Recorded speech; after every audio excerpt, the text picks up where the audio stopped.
What's up guys, and welcome back to another video. So I want to talk today about the Electoral College map and how it has changed during the last 20 years. And I'm not going to make too much of a focus on the specific votes that each state got. That is not my focus for this video. Because clearly the 2020 map is seen as a map with many competitive states that have been quite safe in the past. People say that Texas is in play.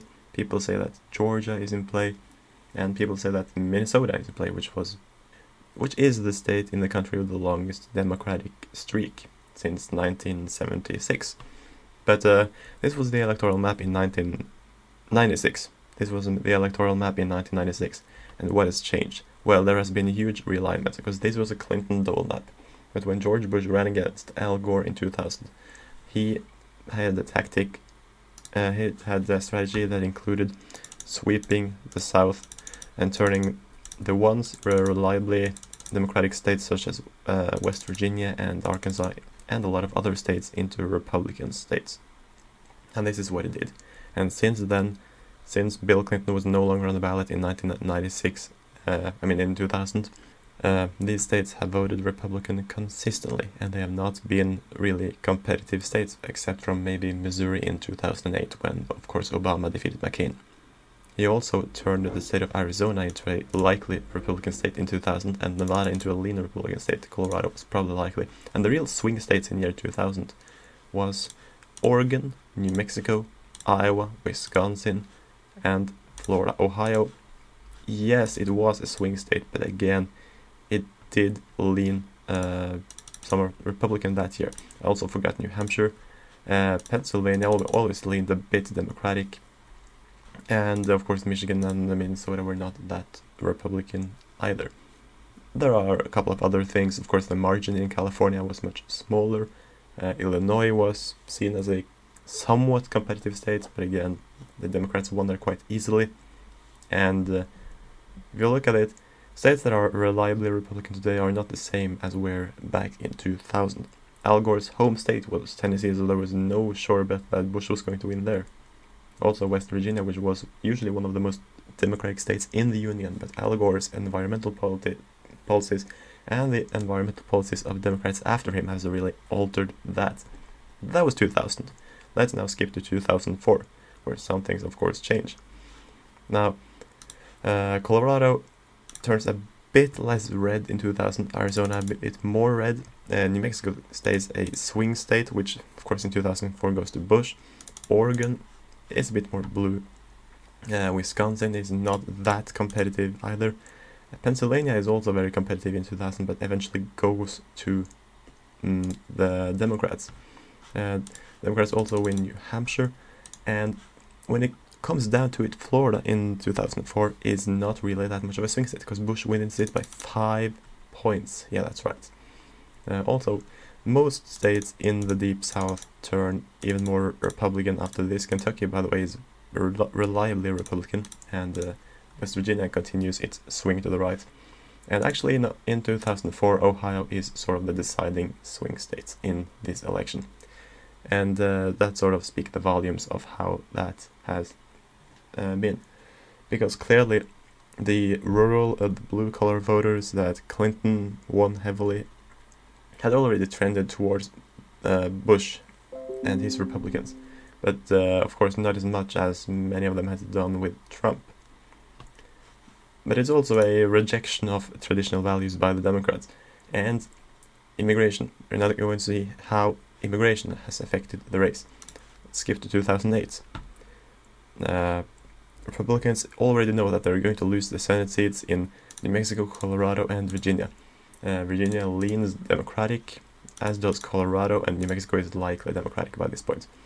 Iowa, on the other hand, a Bush state in 2004, turns out to be safely Democratic.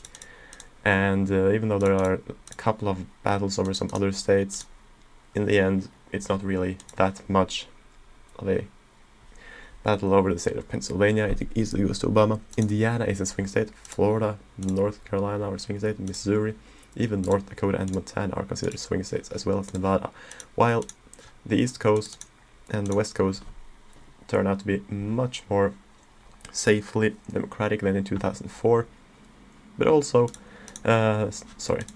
states of Arkansas and Louisiana and Tennessee, and well, not West Virginia, but these actually trend in the direction of the Republicans.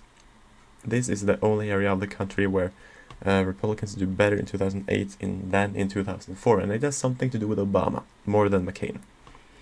And of course, the states of Arizona and Georgia are not that reliable that year. And yes, North Dakota does lean in the direction of the Republicans, and in the end, it goes to the GOP with around 7 points or something. So not that much. But the electoral map of 2008 is definitely not something that favors the Democrats Republicans in any way. But since then, a lot has actually changed. Skip to 2012, and Indiana is a safe GOP state, as well as Georgia, Montana, of course North Dakota is, and I guess yes, Arizona. So Colorado is a swing state, Nevada is a swing state, Missouri is a likely Republican state, and North Carolina also tends to go in the Republican column. Virginia turns out to be a swing state again, which many people take as a guessing that it's going to go back to its old way of voting Republican, but in the end it does not. So this is sort of how it looks in 2012. And if you skip to it, Romney actually wins only in the states where he is expected to win by either a lean or likely margin. That is what happens. But something that is really exciting about the 2012 election, if you look at the specific state of Nevada, is that the Republican raw vote total grew drastically, while the Democratic actually stays somewhat the same. And that continues in 2016. By this point, Virginia and Colorado are leaning the Democrats' direction. Missouri is a safe Republican state, and North Carolina is a swing state. These are sort of the 5 swing states, and then the 2nd District of Maine turns out also to be in the end. Trump makes the play for Michigan, for Wisconsin, and he's sort of a less popular in states like Arizona and Georgia, but in the end he's going to win them in 2016. But what goes wrong? Because the polls and pundits had not at all predicted the massive surprise victory that Trump was going to get in the Electoral College. Yes, he lost the popular vote, but the Electoral College is the name of the game. First of all, he wins the important big 3, Ohio, North Carolina and Florida. After that, it looks like the states of Iowa and the 2nd District of Maine just tag along automatically. It's a big boost for the Democrats when they actually win the state of Nevada and the other swing states that they needed to win the election here. But Trump blows up every last hope for the Democrats by winning the states of Wisconsin and Pennsylvania, and actually a couple of days after the election, Michigan. And the last remaining 3 states in that election was Minnesota, Michigan, and New Hampshire. That was the state everyone was waiting for. They were called last, and that is one of the reasons why I think that these 3 are going to be very important also in 2020. But let's now skip to 2020. What is the name of the game this year? First of all, Arizona and Nevada are going to be swing states. Nevada might be leaning in one direction, but it is definitely competitive. There's been a massive increase in Republican raw vote total over the years in Nevada. Yes, Texas is going a bit away, Georgia is going further away, Ohio and Iowa are both seen as lean Democratic states. When it comes to the state of Wisconsin, I think it's a toss-up, as well as Pennsylvania. Virginia is definitely probably going to go to Biden unless there is a massive surprise landslide in one way or another. North Carolina and Florida, swing states. 2nd District of Maine is probably going to go Republican, but not by a safe margin. And in the end, when you look at it, this is probably not how many of the pundits see it. They see it as a map where Biden is leading quite drastically. But watch the difference between this and 1996. How much has changed?